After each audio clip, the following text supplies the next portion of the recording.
Welcome to Executive Health. Welcome to another episode. I am your host, Julian Hayes II, back at it again for another episode. And this is the first episode of 2023. So for everyone out there on LinkedIn, out there catching the replay on LinkedIn, people on YouTube right now are catching the replay on YouTube. And then to my day one people on the audio side of things, welcome to another new year. I hope it's going to be another prosperous and healthy year for you. And so welcome back. And I took a little break, but I'm ready to get back at it for another year. The year is great so far. Training's great so far. But anyway, executive health is the place that helps forward-thinking entrepreneurs, executives, and investors, and in general, just high-performing individuals monitor their health so they can maintain their edge and, most importantly, their status in every facet of life. So today I figured, how are we going to start the new year? And I thought, what better way to start the new year than to talk a little about the immune system? People say winter is here. I think that's from Game of Thrones, I believe. I've never watched an episode of Game of Thrones. I'm probably one of the few people in the world who have never watched Game of Thrones. I don't intend to watch it. I heard it's a great show. I have no problems with it, but I'm not really much of a show TV guy or anything like that. So yeah, that's that thing. And so let's go ahead and get this started here and not have me rambling a little bit. So how to make your immune system strong and healthy. Immune system is definitely a buzzword now. I think immune system became very popular starting in 2020 for obvious reasons. And it just fascinated me how we went about talking about the immune system. And I think there was a lot that wasn't being properly addressed. Now, this conversation here we're not going to just turn this into a class and cover every single thing when it comes to immune system. But before I proceed here, let me do some legal talk here and everything that none of this information is meant to treat, diagnose any condition. So everything I say, all this exists for entertainment and educational purposes only. So I'm not replacing your doctor. I don't want to play a doctor. I'm not replacing none of your practitioners. So any decision to use this information here, make sure you discuss it with your doctor and medical practitioner. And lastly, just because I use something or recommend it doesn't mean that you should as well. So once again, speak to your doctor out there.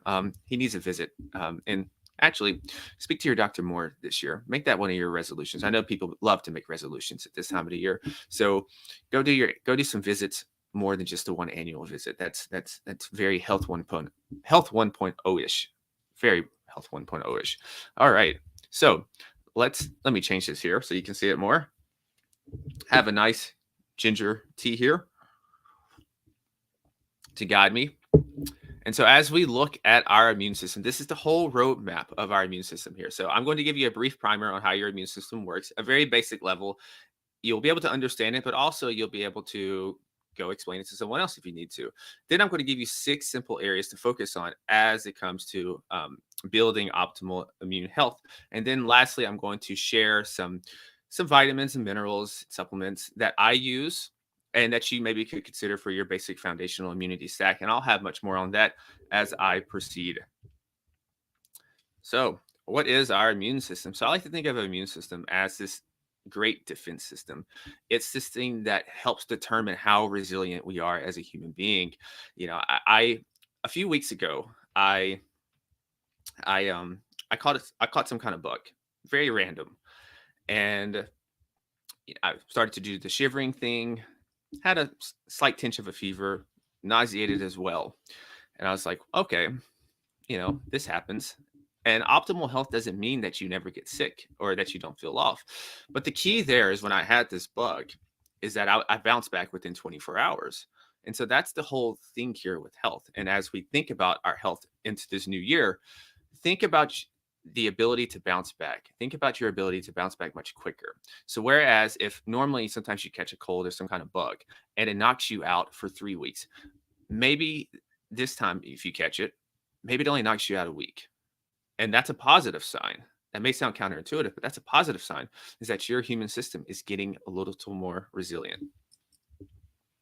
So the big picture of our immune system here, and I like to think of, as I said, the immune system is I have a picture of a castle in the back. And think of this as you got soldiers, you got fences, you got the artillery machines with the weapons, and it's protecting the castle. And these cells here, they all have a particular function. And there's so many, numerous here. It's a wonder to even think about how this body was constructed and just how intelligent it is. And so we have a variety of blood cells. And one I'll just highlight here are the white blood cells. And there's many types of those, leukocytes as well. I always had trouble saying that word in school. And so I always just said white blood cells because I didn't want to mess it up. But so when we think about the white blood cells, this is a large portion of our immune system. It's produced in our bone marrow. And the main mission here is it's going to deflect away these various pathogens, these people who are trespassing. And these trespassers can be viruses, they can be bacteria, they can be some parasites as well. And they come in all shapes and forms. And then as we continue on, you're going to have granulocytes, and they fight harmful bacteria, nasty bacteria, parasites, and worms. So they're think of this like, let's see, if you got the military, these are like Navy SEALs, and I just make that up. I don't, I'm just giving you an example here. And then we have monocytes. These are scavenger-like cells. These are also going to break down harmful cells. And then lastly, we got the lymphocytes. These are going to recognize the pathogens, such as these viruses, and then they're going to produce the antibodies against them. And that's going to make sense later on in this presentation. So we have a nice highway system here. And so I live in Nashville. So our main highway is we got Interstate 65, we got Interstate 24, which I don't recommend. It's always under construction and heavily traffic. We have I-40. I-40 is nice. I like I-40. And the reason why I say that is because we have all of these highways that are crossing with each other, going from one thing to another. And this is kind of like how our immune system is going to operate here. And it's not just one organ or part of our body. When it comes to our immune system, it's an entire fact. It's governing our entire body. And this is where the highway system analogy comes in. Now, one of the most significant systems within that is our bloodstream and our lymph vessels. And next is our lymphatic fluid. And what this is doing, this is transporting oxygen and various nutrients to your tissues. And it's also going to help, importantly, remove these damaged or dead cells, pathogens, and foreign substances. And the reason, there's a thing called senescence. This is kind of a different topic, but as we get older, our body doesn't get as efficient. And so we have more of these zombie cells. They're not serving any purpose.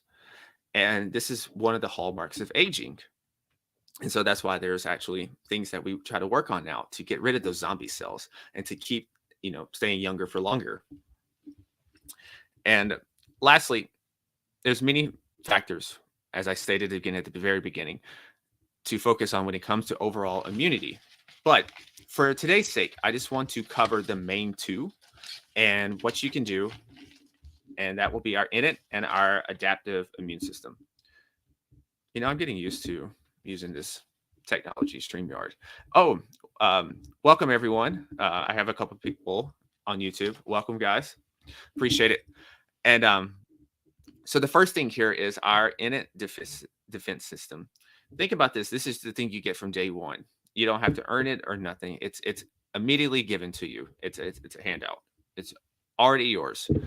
And this thing focuses more on just the general aspects, the general threats, not the very specific ones. And so one thing you may not realize is that each and every day, even as I'm sitting here, even as you're watching, even as you're listening or going for a run, you're encountering various pathogens of all different sorts. They're entering your bodies on a daily basis, quite frankly, in a large amount.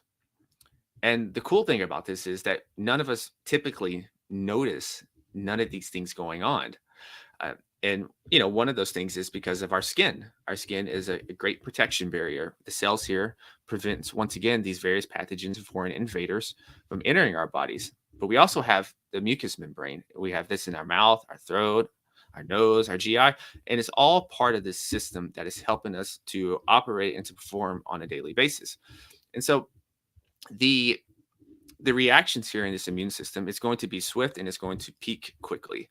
And so this probably makes sense to you that when you get hit with something harder, this is the innate immune system. It's overloaded too much. And so that's when it calls on the more adaptive defense system. And this thing's going to think for itself. This is a very highly sophisticated system. And here, the cool thing is that this is a very pathogen specific system. And so what this means is that this thing is going to learn and it's going to develop after exposure. So think about some of the things you maybe caught as a kid. You probably haven't caught those again because your body has learned and it's developed the antibodies to handle that. Think about sometimes you catching other things and you get it again, but it's not as severe because your body knows what it's going up against, is prepared for it. And this is what I talk about. There's this human intelligence that we all possess. And so, as I mentioned, the innate is overloaded, and this is when the adaptive steps in. And so, the reason why this happens is that sometimes you have someone coming in, and the innate system is trying to recognize it. It doesn't recognize it. So, it sneaks past. It's kind of like a security guard. And, they sneak by the security guard for whatever reason. And now, this virus is going to replicate faster and faster and faster. And so our adaptive comes in, and it's important to understand what happens now. And this is a breakdown, a little simplified, but I didn't want to, like I said, turn this into a classroom. I just wanted this to build up the big picture here so it can make sense when we get to kind of some of the six key steps that I'm talking about. So the first thing here is we have what you call a dendritic cell. And these arrive, they get rid of this unknown pathogen. Next on board, the T cells, they arrive on the scene. Somebody called it a cellular Einstein. I don't remember who said that, but it made sense to me. And it was an easy way to remember it when it came time to kind of put an answer down. Now, the particles on this pathogen here, they transmit to the T cell. And this is going to be able to identify every type of pathogen. That's how smart it is. That's why it's Einstein. Whatever comes its way, it's going to recognize it. So they're going to go out for deployment. They're going to multiply so they can take the fight to whatever this pathogen is that has entered your body and sneaked past the innate system. So now these T cells are going to flip, and they're going to activate your B cells now. And these cells, they have the exact same strategy and the defense system to go up against the pathogen. So whatever they're coming up against, they're ready for it.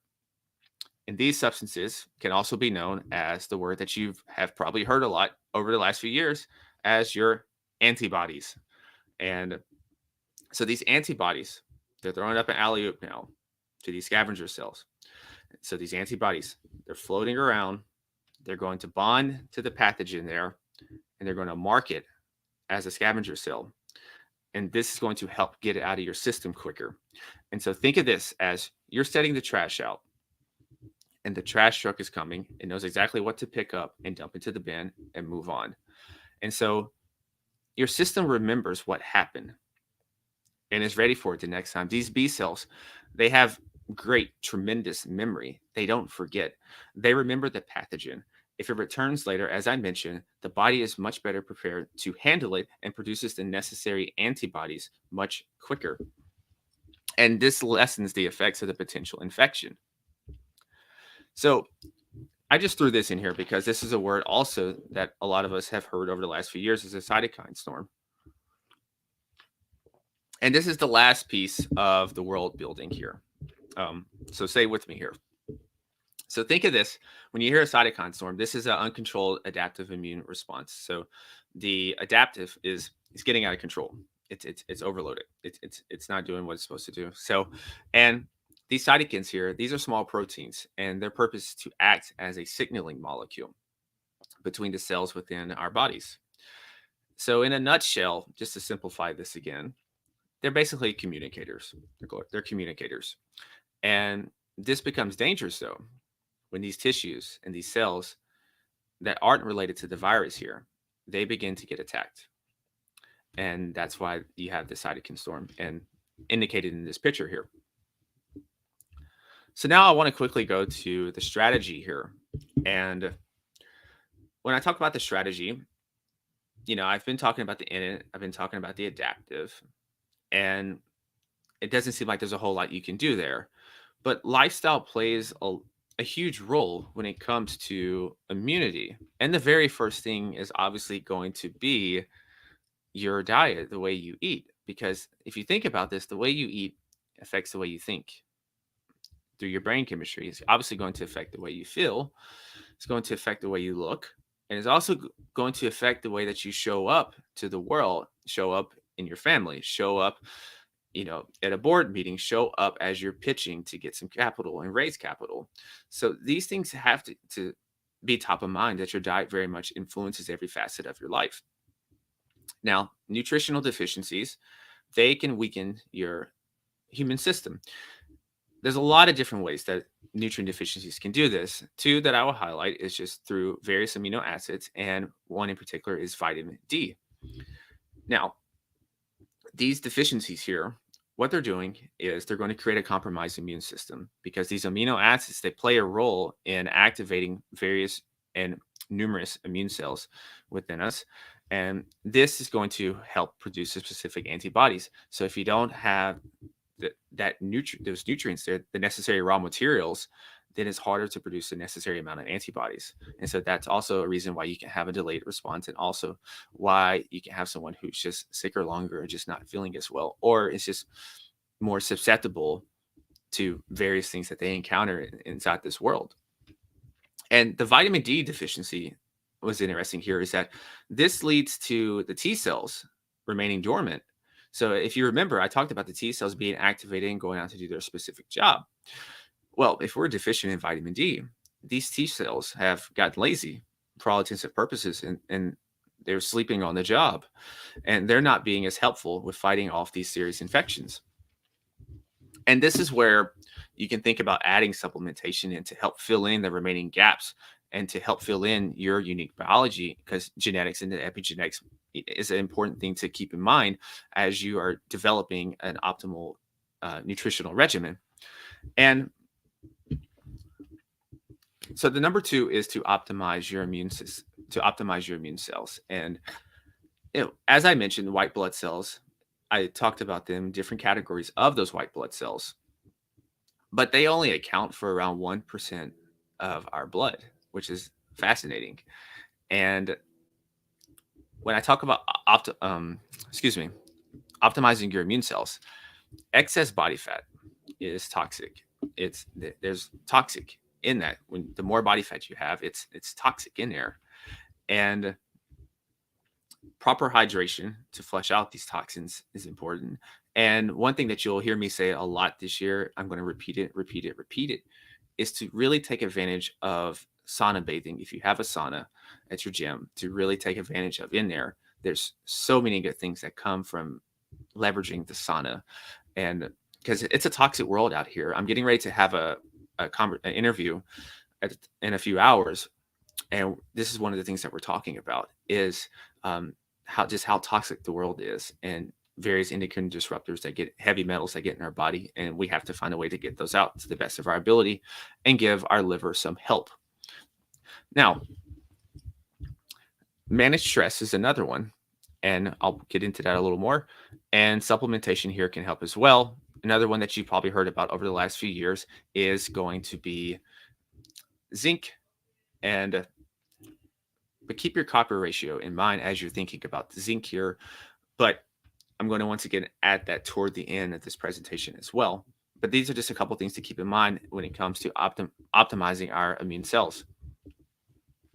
Number three is one of my favorite topics, that is sleep. I don't like to sleep. I'm on record to say I don't like to sleep. I do sleep. I sleep a lot. I don't like to. If there's a pill, if there's an entrepreneur out there who can come up with something to fix this, I would love it. But every facet of our life in some form or fashion is connected to sleep. If you think about this, I even have been on record as saying that I think a lot of the relationship problems that people have is I think it can be solved with having quality sleep and getting better sleep. Because sleep messes with your brain chemistry. If you can look at a chart, you can look at your amygdala, and you can look at your prefrontal cortex. One's associated with logic and reasoning. The other one is associated with more. It's a more primal reactive state. And when you are sleep deprived, what you're doing is you're going to have prefrontal cortex activity is going to decrease, whereas the amygdala is going to increase. So you're going to have someone who's operating more out of emotion and less out of logic and reasoning. You're an investor or your CEO or executive. This is a recipe for disaster. And it's a recipe for disaster when you're dealing with relationships in general. It's a recipe for disaster because you're taking everything a little more personally and acting out of your feelings and emotions, which is not the not the most idle thing. Now, optimal sleep leads to optimal T cell activity, and these T cells being ready to fight pathogens. But less optimal sleep, these T cells, once again, are sleeping on the job. They're not bonding to those various pathogens. So these pathogens are getting a little more free, a little more leeway to roam around and cause havoc within our human system.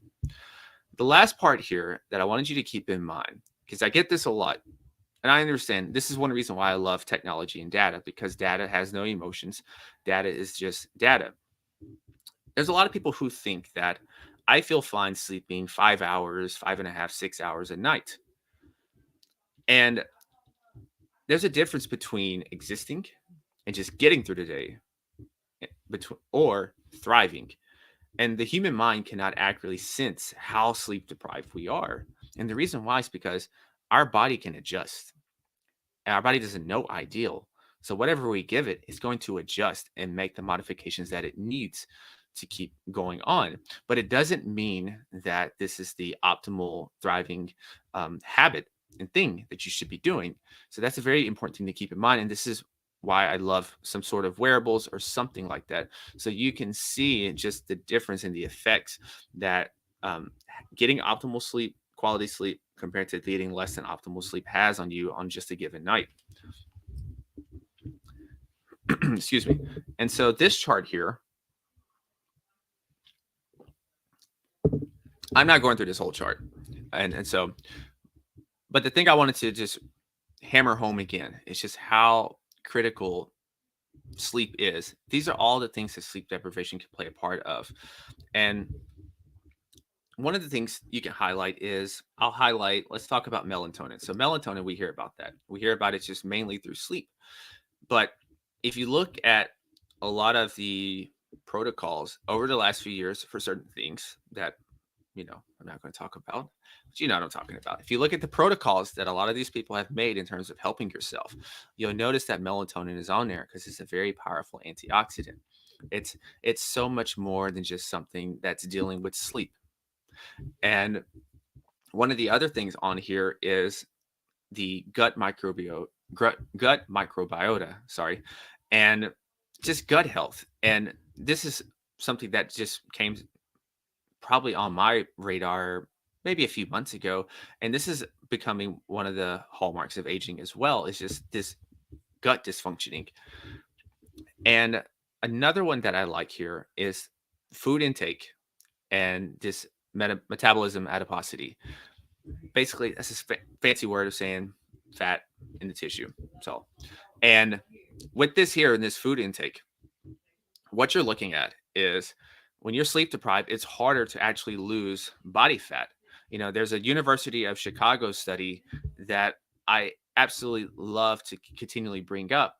And it's that they compared individuals who were sleeping for 7 hours and then I believe one for 5.5. They lost around the same amount of weight. But the group that slept 7 hours, they lost more body fat. Whereas the other group, they lost weight, but it was not body fat. And some of it was a little more muscle as well. So, and then also that group also had higher testosterone levels in the 7 hour group. And that's an issue as well, that our grandfathers had way more testosterone than we have now, which is, crazy to think about, but it's a crazy role with that. And so cortisol and all that, that's dealing with stress and everything, but I don't want to go all into that. That's a whole different topic. But the point home here is this sleep deprivation weakens our immune system and leaves us prone to catching various illnesses. And I think this is one of the reasons why I caught COVID. I think like a year ago or so from now. It was a heavy work period, and I was not sleeping, and so my body was ripened to have it come in, and it wasn't that. Luckily, it wasn't that long. It was maybe 36 hours or so. But the next one is training and exercise, and 92% of American adults and 96% of American men have suboptimal cardiometabolic health. And you can literally get energy from moving. Exercise is medicine. And how this relate to your immune system is that when you're exercising, you're going to release adrenaline. This adrenaline helps your immune cells multiply at a much quicker rate and are much more active then at doing their job. And as you think about exercise and training, especially this is probably a topic of mine for many at the beginning of this year, think of this as in four categories. There's walking, there's some cardio. Zone 2 is very critical stage. Zone 2 is the stage. And then there's weight training, and then there's also interval training, better known to some as high intensity training. And incorporating these four pillars throughout the week in your training regimen is going to give you a well-rounded regimen that is helping with the performance, that is also helping with aging as well. And then lastly, once again, sauna 4 to 7 times per week. And then the next one is uncontrolled stress. Stress is only an issue when you can't control it, because a little bit of stress is good. That's called eustress.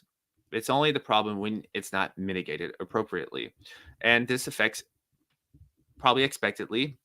both this innate and this adaptive immune system. And so here, the natural killer cells, they're going to be much less active. These T lymphocytes are going to multiply at a much slower rate. So once again, this gives more time for the thing that shouldn't be in our bodies to be in our bodies without getting recognized. And so it can cause more havoc, wreak more damage. Lastly is mindset here. And psychoneuroimmunology is a very new field. It's a very cool word if you ask me, but maybe that's the nerd in me. I think it sounds very cool. But I when I think about this, I can trace back a lot of times. A lot of times when I got sick, I was under a lot of stress. I think about one instance, though, the week after my father passed, and all of a sudden I started to show symptoms of acid reflux, all of a sudden in GERD, out of nowhere. And one, it was interesting. And two, it just shows the power of our mind that we can literally think ourselves sick. I look back over the pandemic and everything, and besides the more popular comorbidities, one of the biggest issues was stress. The more someone's stressed, the more severe that their symptoms most likely would be. And I hate that a lot of our mainstream sites never even mention things like this about our mindset, our beliefs, our perceptions, and how they can influence our immune system. And I think that's a tragedy. But the happiness, the fulfillment, and even just something as simple as gratitude. I write 3 things I'm grateful for every morning just in a journal, and then I journal for 10 minutes as well. This can produce more dopamine. And when you're producing more dopamine, you're having more scavenger cells. So this is going to help against those pathogens. So this improved mood, this improved a more positive perception outlook on life in general. It's helping you're going to have more antibodies floating around in the bloodstream, ready for combat, ready for when somebody tries to trespass and sneak in. And so supplement and lifestyle enhancers. So nothing can replace consistent exercise, healthy eating, quality sleep. And so I always want to mention that and to focus on these before you really start to go to your GNC or order on Amazon or wherever you get your vitamins and minerals, is that to really dial in your exercise, dial in your healthy eating, and dial in your quality sleep before anything else. And as I mentioned, the wearables, This is one of your most valuable assets for improving your health and in general for preventative health. As I mentioned a few years, I think like a year ago, I came down with COVID. But the cool thing was a couple of days beforehand, before the day I would say really the symptoms really showed up, my vitals, my heart rate jumped up. My respiratory rate jumped up a little bit. My HRV tanked. And this is out of the blue. And what that did was that gave me a head start. That gave me the knowledge that, okay, something's going on in my body right now. Let me go ahead and take some preventative cautionary measures. This gave me some extra days to prepare. And this is the power of knowing your vitals, knowing key vitals like your heart rate. Like, what's your heart rate typically around? What's your HRV typically around? What's your respiratory rate typically around? Just little things like that. What are these things around? And so you have a baseline. So when these things are outside the baseline and it's not for any reason that you know about, odds are maybe something is happening. Maybe you're coming down with something, and this gives you a couple days. And so you have the accountability awareness that these wearables provide. Also, you're shifting from a reactive state, waiting for something to happen before taking action, into being more proactive, taking action regardless, staying ready so you never have to get ready. And then you're also leveraging this data for more precision based solutions. And one of the last things here is some of the basic supplements and vitamins that you could consider in building a foundational stack. And when I think about supplements and vitamins and those things, I think about these things as in modules. I think about these things as in stacks. And at the very bottom, you're going to have a baseline stack. So we've exercised, we have our sleep, we have our nutrition dialed in. So after that, now you can think about filling in certain deficiencies or things that you don't particularly eat as well, or areas that you need support in. And things like a multi-mineral, multivitamin are good. There's a lot of trash ones out there, if I'm being honest. So buy one from a reputable company. Don't just, in general, when it comes to vitamins and minerals and supplements, don't just shop on price. That's the worst idea, because this field's still fairly unregulated. It's kind of the wild, wild west. So shop from somewhere that's reputable. And vitamin C is another one, vitamin D3, but also have it with K2 as they go together, zinc, but then keep your copper ratio in mind, quercetin, and it's an ionophore that helps with zinc's effectiveness in terms of getting inside the cell. You have fish oil. Um, Another one that I use and I have just at times is bentadine nasal spray. And so you just spray it in your nose and it helps with colds and viruses. Magnesium, there's so many different types of magnesium. Just don't do oxide for the most part.